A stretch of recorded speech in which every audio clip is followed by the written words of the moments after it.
पडला, झड चालू आहे. गाई चरत आहेत छानपैकी. बैल चरत आहेत, इकडं वासरं पण चरत आहेत. वातावरण सारखं 2-3 दिवस आता छोटा छोटा पाऊस राहील, ज्याला आपण झड म्हणतो. आता गाई भुके झालेली आहेत. काल पण पाऊस आला होता, आता आला होता. गाई सोडले, गाई चरू लागले, इकडे बैल चरू लागले. निसर्गरम्य होता. पाखराचा किलबिलाट चालू आहे. पाखरं वेगवेगळ्या नावाची वेगवेगळे.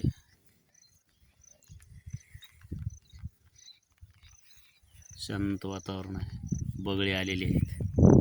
बगळे म्हणजे आमच्याकडे बळक्या म्हणतात. विविध जिल्ह्यात, विविध राज्यात. भारत हा मोठा विशाल देश आहे. संस्कृती जुनी आहे.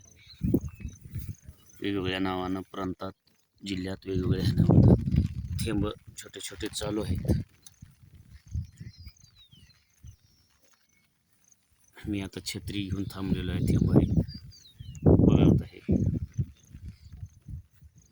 शेतकरी जीवन कसं असतं. पाणी नाही, वारा नाही, ऊन नाही, थंडी नाही, अंधार नाही, उजेड नाही, दिवस नाही, रात्र नाही. कष्ट करावंच लागतं. पशु पाळलं, दूध पाहिजे तर पशूंचं शेण काढावंच लागतं. पशूंना उन्हा पावसात, थंडीत, वाऱ्यात चारावंच लागतं. शेती म्हणजे रात्रंदिवस राबून घाम गाळावाच लागतो. मग आता मस्त जिकडे पाहावे तिकडे निसर्गरम्य वातावरण आहे. तर आभाळ तर आलेलं आहे भरपूर. पाऊस काही उघडण्याचं चिन्ह नाही. मस्तपैकी छानपैकी पशु चरत आहेत, चारा खात आहेत. ते बळंकी आहेत सोबत, म्हणजे जनावरं चरत असताना किडे उडाले, किडे खातात. ते बळंक्याची आणि पक्ष्याची आणि गायींची दोस्तीच असल्यासारखं आहे. म्हणजे गायी सुटल्या सुटल्या ते येतातच. बैल इकडे चरत आहे. मस्त आहेत. आता सृष्टी नटलेली आहे, सजलेली आहे. पाऊस पडल्या, पावसाच्या अंबरधारा. छानपैकी वातावरण आहे, मस्त.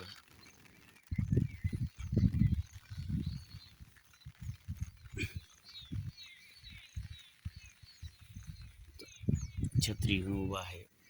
आता पावसाचे छोटे छोटे थेंब चालू आहेत. आता दिवसभर पाऊस उघडणार नाही. अशा झडी पाण्यात, पावसात, उन्हात एसीत बसून काय कळतं. दुग्ध व्यवसायाचे निर्णय एसीत बसून मंत्री अधिकारी घेतात. शेतीचे धोरणं, शेतीमालाचे हे शेती स्वतः करावं लागते तेव्हा कळतं. काय संकट असतात, काय अडचणी असतात, कुठलं काय असतं. कष्ट करून ज्यानं कमवतो त्याला अधिकार नाही मालाचा भाव ठरवायचा. ज्यानं रात्रंदिवस ऊन, पाऊस, थंडी, वाऱ्यात पशु पाळून त्यांचं दूध काढतो त्याला अधिकार नाही दूध ठेवायचे. कसा कायदा, कसा विचार, काय हे संस्कृती कळायला. कंपन्याचे मालक म्हणतात कंपन्याची वस्तू बनवली की कंपन्याचा माल स्वतः किंमत ठरवतात मालाची. त्यांचा घाटा, तोटा, नफा बघतात. पण बळीराजा असा आहे, निसर्गाचं संकट. त्याला रात्रंदिवस उन्हाचं अनवाणी पायानं, उघड्या अंगानं हिंडून बी मालाचा भाव ठरवायचं हे नाही. जगाचा पोशिंदा बळीराजा आहे. आवता महाग किती त्याच्या रण होतात. नांगरताना, पळपुताना, फिरतात. त्या रणाला कोणी आनंद देत नाही. पण क्रिकेटमध्ये जर कोणी धावा काढल्या, रन काढल्या, त्याचं कौतुक केलं जातं, टाळ्या वाजवल्या जातात, त्याला बक्षीस दिलं जातं, त्याला कौतुक केलं. मान्य आहे, त्यांनाही करा, पण बळीराजालाही करा ना. बळीराजाला कसं आहे, कर्ज देताना अनेक अटी लावल्या जातात, निकष लावले जातात. म्हणजे बळीराजा काय कष्ट करून हे करून काय तो चोर नाही, गुन्हेगार नाही, त्याला अटी लावणं हे करणं तेवढं. बळीराजा आहे, त्यानं कष्टकरी, तो अन्नदाता, पोशिंदा आहे.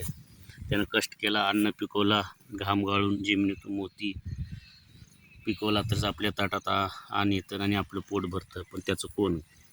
जो खरा कष्टकरी आहे, जो मेहनती आहे, जो देशाला, जगाला पोशिंदा आहे, त्याच्यावर अन्याय न्याय नाही. अन्याय त्याला हक्कासाठी लढावं लागतं, आंदोलनं, मोर्चे करावं लागतं.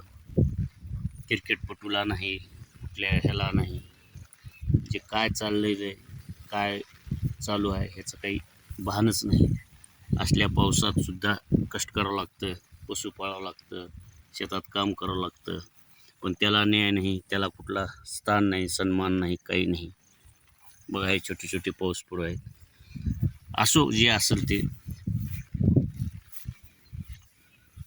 सरकारचे धोरणं, ज्यानं कष्ट करून घाम करून कमवलं त्याच्या मालाची किंमत ठरवणारी दुसरी, आणि ज्यांनी एसीमध्ये बसून हे करतात त्यांनी स्वतःच्या प्रोडक्टचं, स्वतःच्या मालाची किंमत हे ते स्वतः ठरवू शकतात. बघा हे देशाचे कायदे हे ते, आपण कायद्या संविधानाबद्दल बोलत नाही. कायद्याचा कायद्याबद्दल, संविधानाबद्दल, न्यायव्यवस्थेबद्दल आदर आहे. त्या आपण कायदे सन्मान केला पाहिजे, ते मानलं पाहिजे. संविधान मानणारे आहोत आम्ही, कायदे मानणारे आहोत, न्यायव्यवस्था मानणारे आहोत, न्यायव्यवस्थेचं न्याय मानणारे आहोत, आदर करणारे आहोत. पण आम्हाला कष्ट करून मी आमच्या हक्कासाठी लढावं लागतं, आंदोलन मोर्चे करावं लागतं. 5 वर्षाला 10 वर्षाला ज्यावेळेस निसर्ग आमच्यावर कोपतो, संकट येतं, त्यावेळेसच आम्हाला कर्जमाफी वगैरे मागावी लागते. नसताना बळीराजा असा आहे, तो दानशूर आहे.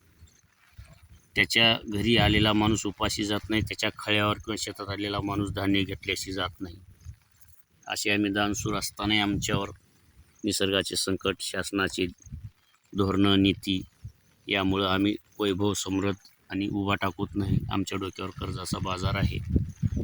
तरी काय करावं, हे सर्व सहन करावं लागणार आहे आम्हाला, पर्याय नाही.